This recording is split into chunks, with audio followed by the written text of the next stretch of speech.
What's up, you guys? Frankie here. Thank you for checking out the channel, The Money Resolution, where we talk all things save money, make money, get out of debt. And as you can see, the Christmas tree is up, which means Christmas is almost here, which means right after that, 2020 is almost here, which is just crazy to say out loud. So although Christmas and the New Year are just a couple of weeks away, right now is still a really great time to think about your finances so that you can set yourself up for success in the year 2020. And that's what this video is about today. And I think December in general is just the right time to think about your finances extra carefully, because this is a month where we tend to spend more than the other months. Unless you went crazy on Black Friday, of course. So today I'm gonna share 12 tips for things that you could do in just a couple of weeks. So even if you're not watching this in December, these are great things that you could tackle any month to set yourself up for financial stability and success. It's worth noting, I'm not gonna get into the nitty-gritty details. This is just a high-level list of ideas, so if there are accounts or ideas or opportunities on this list for you that you don't know a lot about, I highly recommend doing some research.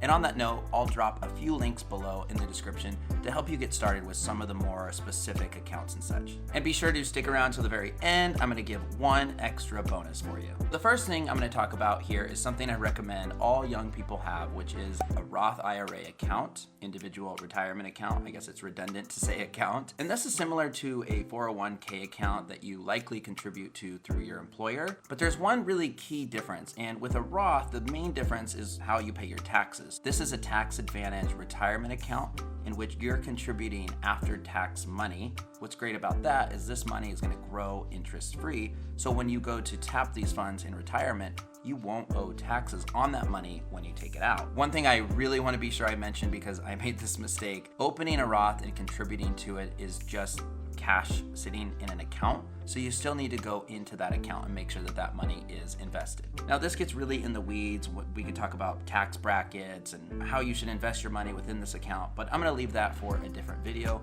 If this is a new concept for you though, I highly recommend you research a Roth IRA. And the last thing I'll say about Roths is you can actually contribute to last year's Roth account in the maximum $6,000 up until when you do your taxes the following year. Number two, I probably should have started with this one, and I might be too late already, but this is to create a holiday spending budget. This is the time of the year we end up spending the most, and it's not just on presents. This ends up being on social events and a new outfit you want to wear to that event, food, things you want to bring to a party, it's on new ornaments for the Christmas tree. It goes on and on, you get the idea. And if you didn't set a budget, I think at the very least, something you should think about doing that there is still time to do is to track all of your spending this year so that you can look back next year and see what kind of adjustments you can make. And you might just be surprised on how much you actually did spend this December. Number three is regarding your investment accounts. So whether it's personal or for retirement,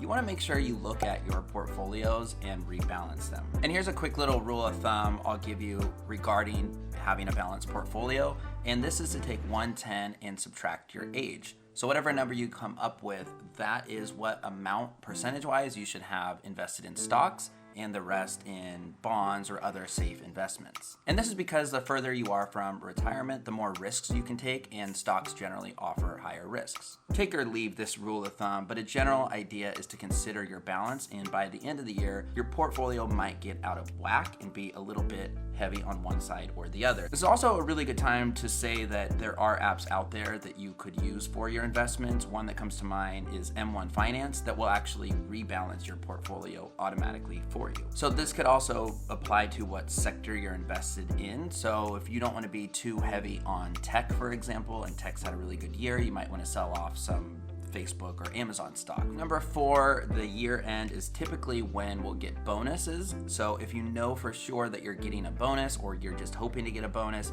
now's a really good time to think about what you're gonna do with that money when you get it. And I know you're already thinking about how to spend it. One thing a lot of responsible people do is they save half and then they go splurge with the other half. And honestly, I used to do that as well. But one thing I would challenge you to do is to actually save 90%. Make sure it's invested or in a high yield savings account, and then go ahead and spend the other 10% on something you've been wanting for a long time. And number five is all about paying yourself first, and this is to give yourself a raise.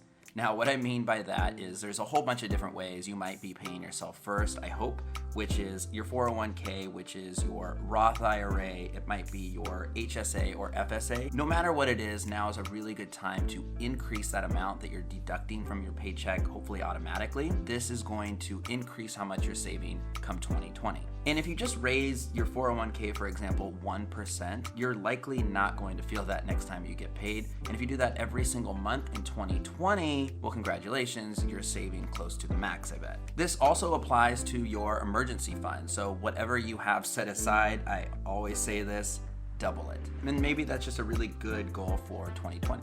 Contributing to a 401k plan, for example, is going to reduce your taxes come tax season.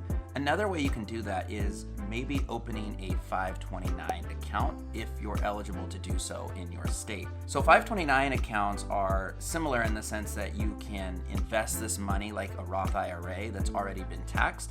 So when you go to use these funds on education-related expenses, you are not going to pay taxes on that money that has been growing tax-free. And the cool thing to note is it doesn't have to just go towards your kids. That money can be paid towards any education expenses. So if I wanted to help out with my nieces or nephews' tuition in the future, by having a 529 account, I'd be able to do so directly from that account. And I'll put a link below because there are some nuances to think about when it comes to taxes and what state that you live in. Number 7 is to simply donate to charity. And hopefully this is something you're already doing, so I would challenge you to do just a little bit more. This is the season of giving, and this is just a really good time of the year to think about the people that are less fortunate than you are. Try to give if you can. You could itemize this, of course, if you're itemizing your taxes to try to reduce them, but this isn't even about that. I just think it's a really good thing to do.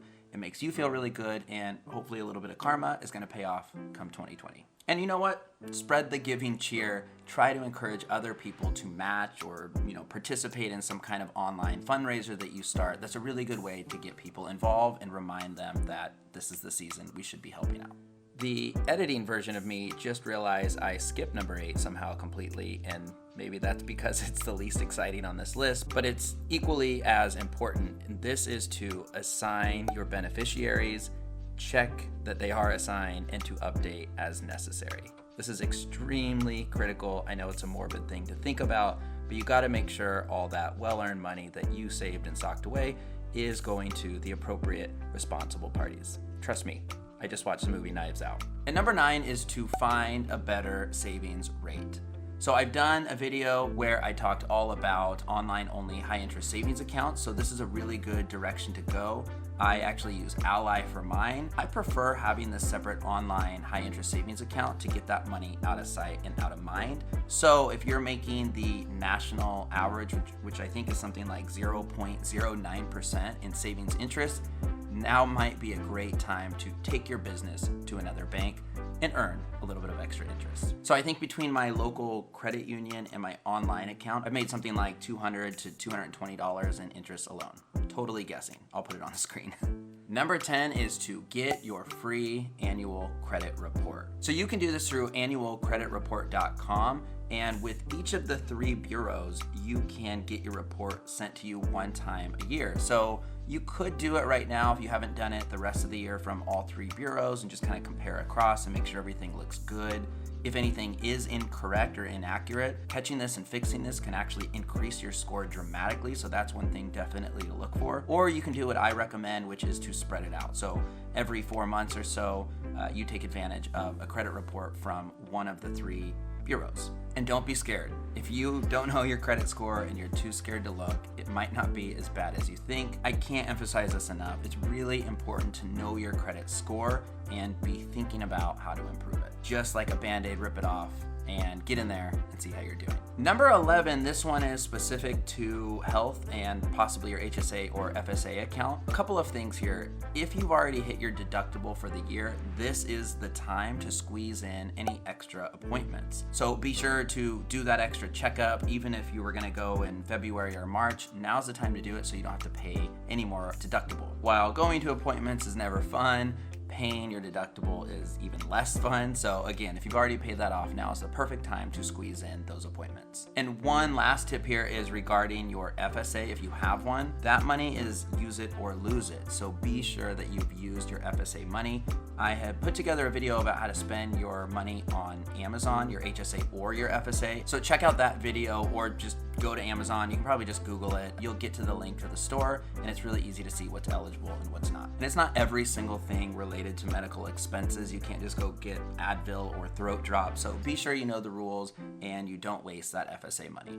And finally, number 12, I'll end on a positive note, which is to start planning next year's vacation. If this is something you like to do every year, is to go on vacation, make sure you're not waiting till the last second when ticket prices increase or you're ready to splurge. Think about your trip, maybe start booking things now, plan out your timeline so you book maybe one thing every single month next year and you're never gonna have to bite the bullet with a really, really huge bill at any point during next year. And I think it's just fun to think about your next big trip and make sure you have something, earmarked on the calendar or just actually marked, especially if you're thinking about going somewhere warm because it's cold and dark all the time right now, and it's nice to just kind of fantasize and start planning that with your loved ones. And I'll give you a quick bonus here, and now is the perfect time to be thinking about a New Year's resolution.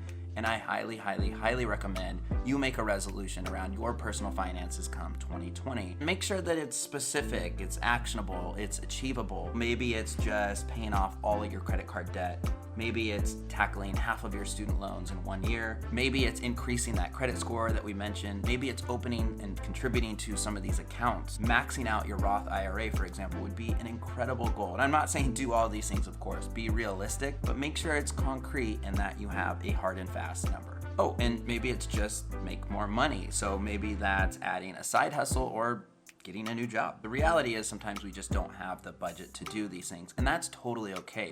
But if you were to do just 3 or 4 things from this list before the new year, you are going to make huge strides towards setting yourself up for financial success come 2020. So don't feel overwhelmed like you're doing everything wrong if you're not doing this list. Try to tackle as many as you can now, and maybe next month tackle a couple more, or just next holiday season try to do the whole list. So that's it, guys. Thanks for checking out the video. Be sure to subscribe to the channel if you have not. The next video I'm going to do is actually talking about all the resources I use and recommend that might help you out with some of these things I mentioned. Like the video if you got something out of this, and drop a comment below if there's something you really appreciated, or if you have an idea to add to this list, or if you just want to shout out and share your goal, because sometimes just writing it down and making it public makes it more likely you're going to achieve it. So stay warm, stay dry, have a fiscally responsible and happy Christmas, holiday, New Year, all the things.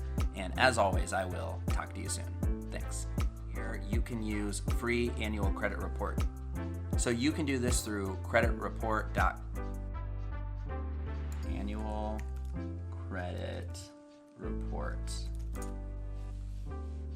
That's right. So you can do this through annual credit report.